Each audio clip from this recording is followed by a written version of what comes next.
In September of 2012, the Montgomery County government held a ceremony to honor residents who served in the Second World War.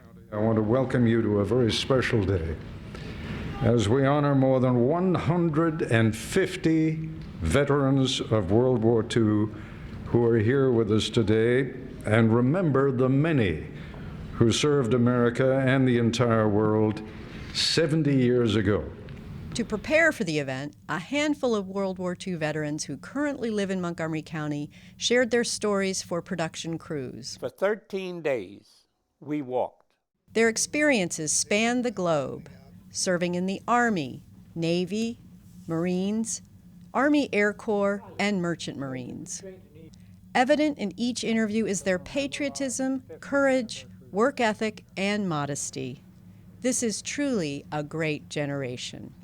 What follows is a compilation of their stories, beginning with Betty Prince Long Sims, one of the first women to serve as a Marine. In 1941, she was living in Iowa. And I graduated from Liberal Arts College, Grinnell, and I got a job teaching music, English, and history in a little town called Tripoli, only they pronounced it Tripola. And I'm lying in my bed one Sunday, and I'm listening to the New York Philharmonic, and suddenly the announcer stops and said, "We interrupt this program to bring you a special news bulletin. The Japanese have attacked Pearl Harbor, Hawaii by air. President Roosevelt has just announced." The next morning we got all our children and went into the all-purpose room and heard President Roosevelt give that famous speech. Yesterday, December 7th, 1941, a date which will live in infamy. A red letter day, the most tragic date in the American history. When Japanese planes came off the carriers off the coast of Hawaii, bombed and torpedoed, sunk part of the American Navy, part of Hickam Field, the planes that were lying there in Hickam Field, and 2,000 American Navy seamen and airmen died that day. And America was shocked, angered, and so was I. I was sitting in the living room of my house in East Los Angeles, and I heard this horrifying news, and it was indeed shocking and surprising. So that at that time, if you were Japanese, you were the enemy. It didn't matter where you were. And of course, we were caught in that, having been second generation Japanese from our first generation parents. Hurt, soldier? No, sir. My training as a medical fellow was very elementary. I knew how to stop arterial bleeding by the pressure points, and I knew how to put compresses on, and I knew how to use sulfa powder, and that was about it. So I would give them immediate attention and then call back to the company and say, okay, get a stretcher bearer to come from the battalion aid station, which is maybe 500 yards or so away, and they'd have a litter squad come up, and they'd carry these guys off, and these wounded. And of course I stayed right with the company, so when the company advanced, I advanced too. So they thought pretty highly of the single or one or two medics in the company, because you know those poor guys were getting hit pretty regularly. We did get many German sailors who had been on U-boats, who needed dental attention, come to the clinic.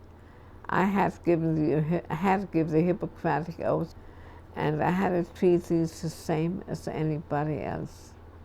It was not easy to overcome that feeling, and I finally just looked at them as human beings whose parents must be worried about them too.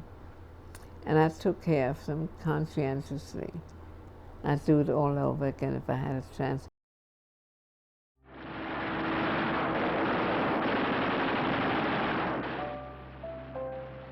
My one area of victory, we were escorting B-24s Part of Beach Aerodrome was a target, as well as the nearby marshaling rail yards. And it happened that some Focke-Wulf 190s tried to penetrate the bomber's stream, and my element was dispatched.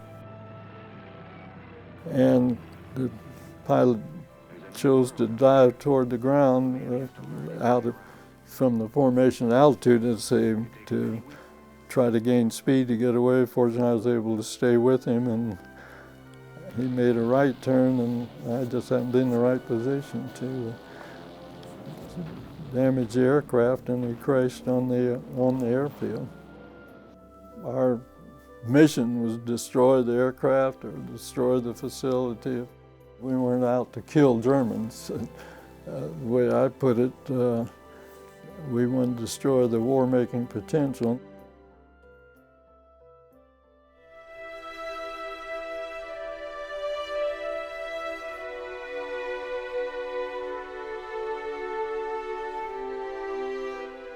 There were 4 divisions that constituted the bulge, and they were replaced by 4 like us who had no experience at all on the line.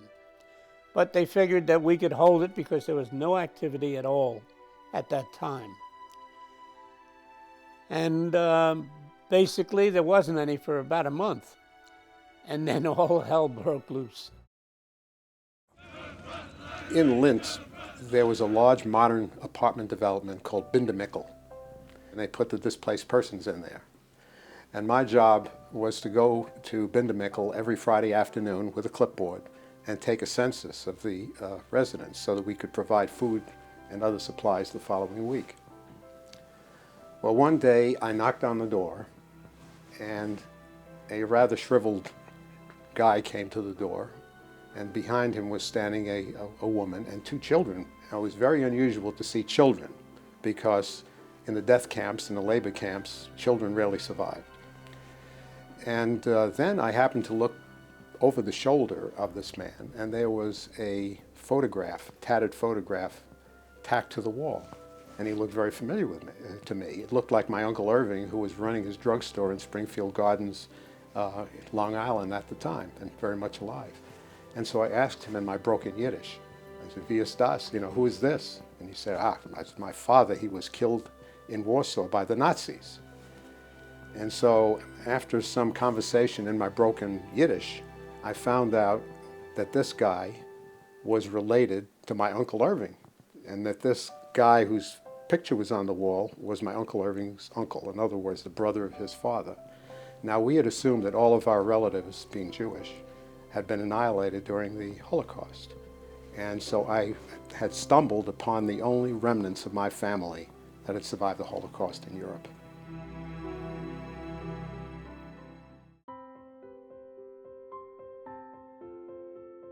Two other men and I left Oak Ridge for Thunder Ride to Birmingham. We were going to watch a University of Alabama, University of Tennessee game. And we got there about an hour early and went into a bar, naturally. You get thirsty after a ride like that. So there was a round table in the back of the room with about half dozen GIs at it. And we just casually waved to them, and one of them said, "Joe." And I looked at him, and sure enough, it was a man that I had had basic training with. So I went over, shook hands, and he invited us to sit at the table with him. And I asked him where he'd been, and it was obvious where he'd been. He had ribbons down to his navel. And he says, "Where have you been?" Because we were pretty well denuded of medals, except for Good Conduct Medal in the American Theater. And I said, "Oh, we're from Oak Ridge." And he stopped. He says, "We were on our way to invade Japan. Your production of the bomb and its subsequent use may have saved our lives." He says, "You cannot buy us a drink."